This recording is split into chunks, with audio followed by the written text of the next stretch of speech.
Zee 24 तास एक पाऊल पुढे। नितीन शिंदे सीमा भागातून निपाणीत नाहीत। नितीन शिंदे बोला, विचारा तुमचा प्रश्न रोखठोक या कार्यक्रमात।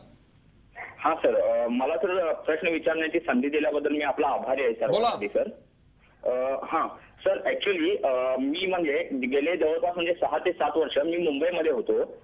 ओके, तर मला फक्त इतकंच विचारायचं आहे की आज तुम्ही पुतळ्याच्या अश्लीलतेबद्दल बोलताय, पण जे आपल्याला समोरून मेट्रोपॉलिटन सिटीजमध्ये सर जे आपल्याला समोरून दिसतं काही म्हणजे असे हाय क्वालिफाईड किंवा हायली म्हणजे जे क्वालिफाईड वगैरे असतात ते म्हणजे त्यांची ड्रेस वेअरिंग स्टाईल सर त्याच्यावरून म्हणजे 12-13 वर्षाची किंवा जे आता सरांनी एखादं सांगितलं 13-14 वर्षाचं म्हणजे मुलाचे म्हणजे त्याच्यावर काय संस्कार करतील किंवा हे ते असं तसं, हा एक प्रश्न आहे सर माझा। म्हणजे आणि दुसरा एक आहे सर, परवा दिवशी दिल्लीमध्ये एक सर्वे झाला, एनजीओने केला होता तो। ओके सर, त्यामध्ये 13 ते 14 वर्षांचे 60% मुला मुली त्यांनी एक्सेप्ट केलेलं आहे। 13-14 वर्षाचे सर 60% मुला मुली एक्सेप्ट करतात की ते पॉर्न साइट्स बघतात। त्यांच्याकडे सर त्यांच्या हातामध्ये स्मार्टफोन देण्यात आलेला आहे। 12-13 वर्षाच्या मुलांवर। नितीन शिंदे तुमचा प्रश्न अतिशय बरोबर आहे आणि ऍड महागुरु भरत दाभोळकर यांनी मगाशी असं सांगितलेलं आहे की बंदी घालायची असेल तर त्या पोर्नोग्राफिक साइट्सवर घाला, ज्या गोष्टी तशा क्षुल्लक आहेत त्याच्यावर बंदी घालून काय होणार आहे। मला एक प्रश्न घेऊन जायचा आहे भरत दाभोळकर यांच्याकडे। भरत दाभोळकर, मला तुम्ही सांगा, नग्न हे अश्लील असतंच का आणि अश्लील म्हणजेच नग्न का? नाही, नग्न म्हणजे अश्लील नाही आणि अश्लील म्हणजे नग्न नाही। मला वाटतं की काही म्हणजे गेले काही महिने किंवा वर्षभर हा एक चालला होता की बायकांनी चांगले अंगभर कपडे घालावे, हा एक लोकांनी मुद्दा उपस्थित केला होता की असे कपडे घातल्यामुळे समाजामध्ये विकृती निर्माण होते आणि त्याला जगभरातल्या बायकांनी सणसणीत उत्तर दिलं की आम्ही आमचे कपडे बदलणार नाही, तुम्ही तुमची दृष्टी बदला। आणि हे मुंबई, पुणे, सगळ्याकडच्या दिल्ली, बँगलोर आणि बाकी ऑस्ट्रेलिया, इंग्लंड सगळ्या बायकांनी सांगितलं की आम्ही कपडे बदलणार नाही, तुम्ही तुमच्या मुलांना तुमची दृष्टी बदलायला शिकवा। तर मला वाटतं आता बायकांनी हा उत्तर दिल्यानंतर आता लोकांनी मग जे कोणी बोलू शकत नाहीत ते म्हणजे पुतळे, म्हणून आता हे प्रकरण पुतळ्यांवरती आलेलं आहे। कारण बायकांनी याला उत्तर दिलं की आम्ही कपडे बदलणार नाही, आम्हाला पाहिजे ते आम्ही कपडे घालून आम्ही रस्त्यावर फिरू, तुम्ही तुमची दृष्टी बदला, तुमच्या मुलांना तुम्ही शिकवा की बायकांकडे असं बघायचं नाही।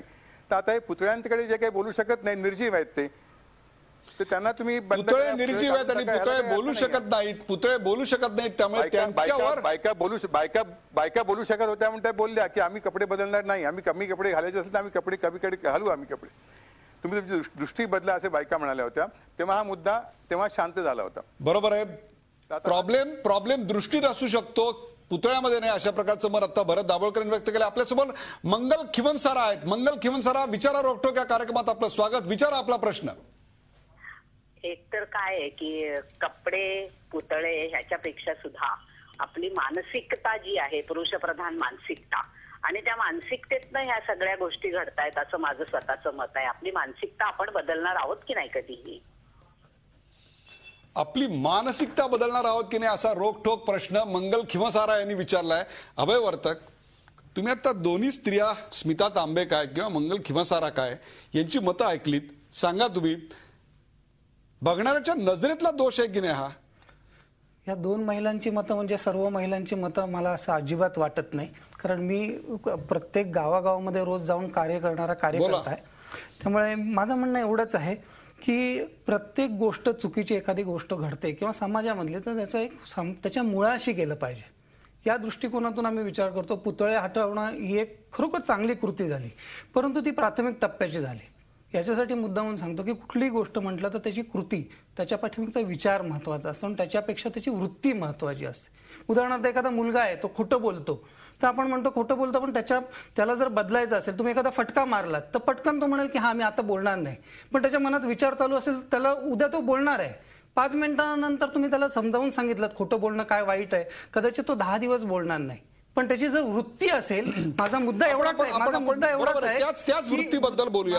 एक सेकंद पूर्ण करू द्या की त्याची जर वृत्ती बदलायची असेल तर नेमकी उपाययोजना काय केली पाहिजे, आपण याच्याकडे जाणं गरजेचं आहे। आज आपण बघतो समाजामधली अश्लीलता आहे, तुम्ही म्हणता की नजरेत आहे का, त्याच्याबद्दलच्या प्रश्नाचं उत्तर आहे की ती जर अंतर्मनामध्ये वृत्ती असेल तर ती वृत्ती बदलण्यासाठी प्रयत्न करण्याची गरज आहे। आज आपण पुतळा बदललाय, पण तिची वृत्ती बदलण्यासाठी जागतिक स्तरावर आपण बोलूया। 1 मिनिट तुमच्याकडे येतो। ऋतुताई, मला तुम्ही सांगा, पुतळे अंतर्वस्त्रांची जाहिरात करतात अथवा साडीची जाहिरात करतात, बरोबर आहे? त्यामध्ये स्त्रीचा देह दाखवलेला असतो. बरोबर. जाहिरातदार दुकानदार तो आपल्या दर्शनी भागात ठेवतात. यात त्यांना त्या अंतर्वस्त्राची जाहिरात करायची असते का अश्लीलता पसरवायची असते? मी सर्वात पहिल्यांदा दाभोळकरांच्या प्रश्नाचं उत्तर देईल. त्यांनी मगाशी जे सांगितलं ते ऍड गुरु म्हणून त्यांना बोललं जाते. ज्या इंडस्ट्रीमध्ये त्या ठिकाणी फ्री वातावरण आहे त्यामुळे त्यांना सगळ्याच गोष्टी फार छोट्या वाटतात. आम्ही एक जीवन जगतो हे एक साधारण एक हाऊसवाईफ आणि एक मिडल क्लास घरातलं आम्ही जीवन जगतो. त्यांच्या जाहिराती तुमच्याकडेच असतात. नाही, मी त्याचंच उत्तर त्यांना देते. त्यामुळे त्यांना ती गोष्ट फार छोटी वाटते की मी लहानपणापासून बघितलं माझ्या वडिलांचं तेच दुकान होतं वगैरे वगैरे. किंवा त्यांनी एक घरातला पण मुद्दा मांडला की घरामध्ये पण आता घरात आई वडील आहेत, भाऊ आहेत. आता ह्या गोष्टी ठीक आहेत, त्या घरामध्ये घरातल्या गोष्टी बोलतात ना चौराह्यावरती येणं हे चुकीचं आहे ना. आता ह्या पुतळे हे जे ज्या पद्धतीत मांडले जातात टू पीस घालून, मला त्यांना असा प्रश्न विचारायचा आहे की ही पूर्वी आता ते मला त्यांनी सांगताना सांगितलं की माझ्या लहानपणापासून बघतो, पण मला माहितीये आम्ही आज महिला ह्या गोष्टी खरेदी करतो. फार पूर्वी तर हे नव्हतं. हे 4-5 वर्षामध्ये हे जास्तच फॅड वाढलं गेलेलं आहे. आणि हे मला मॅडम तुम्ही एका प्रश्नाचं उत्तर द्या. दुकानदाराला जाहिरात करायची असते असे पुतळे मांडून का त्याला त्यातनं अश्लीलता पसरवायची असते? त्याला त्याचं प्रोडक्ट विकण्यासाठी. बरोबर आहे, म्हणजे जाहिरात असते. जाहिरात असते. मग जाहिरात असेल तर त्या जाहिरातीबद्दल बोलायचं आपण. त्यातला अश्लीलतेचा प्रश्न दिसते ना, अश्लीलता दिसते जाहिरातीमध्ये अश्लीलता दिसते. जर महिलांचे अंडरगार्मेंट्स घालून त्या महिला प्रतिकृतीला उभं करतात त्याच्यामध्ये अश्लीलता. मॅडम मला तुम्ही सांगा, म्हणजे जे नग्न आहे, जे अर्धनग्न आहे ते सर्व अश्लील असं म्हटलं तर पाश्चात्य देशातील अनेक म्युझियम मधले अनेक जगप्रसिद्ध पुतळे, एवढंच काय आपल्या इथली खजुराहोची शिल्प सुद्धा आपल्याला नष्ट करावी लागतील. मग कुठल्या संस्कृतीकडे आपण जाणार आहोत? मुळात आपण भारतीय संस्कृतीमध्ये लहानाचे मोठे झालोय. आपल्या देशाची संस्कृती हे शिकवत नाही आपल्याला. फार पूर्वी आपण कुठे ह्या सगळ्या बघितल्या. आणि तुम्ही जे मला शिल्पाचं उदाहरण दिलं तो काळ आणि आताच्या काळामध्ये फरक आहे. त्या काळी ह्या सगळ्या गोष्टी बघितल्या जातात, ठीक आहे, तो एक काळ. पण आता जो काळ आहे, जो महाराष्ट्रामध्ये रेप केस आणि ह्याच्यामध्ये जो क्रमांक पहिला आपल्या महाराष्ट्राचं लागलाय, मग त्याला ह्या गोष्टी कारणीभूत होतात ना. आता लोकांची नजर बदलली आहे, लोकांना त्याच्याकडे बघण्याची प्रवृत्ती तुमचं म्हणणं आहे बरोबर आहे. तुमचा असा एक दावा आहे की अशा प्रकारची उत्तानता प्रदर्शनीय भागात मांडून एक प्रकारे आपण स्त्रियांविरोधातल्या हिंसाचाराला, अत्याचाराला एक प्रकारे खत पाणी घालत असतो. याच प्रश्नावर मला जायचं भरत दाभोळकर यांच्याकडे. भरत दाभोळकर, जाहिरातीमुळं हिंसा वाढते, जाहिरातीमुळं बलात्कार वाढतात असा कुठला तरी सर्वे आजपर्यंत झालाय, त्यातनं असं बाहेर आलंय? नाही, जगातला कुठलाही सर्वे आतापर्यंत कुठल्याही देशामध्ये असा सर्वे झालेला नाही की जाहिरातींमुळे फक्त प्रॉडक्ट विकला जातो त्यामुळे तुमच्या प्रवृत्तीमध्ये काहीही फरक पडत नाही, विकृती कुठेही निर्माण होत नाही.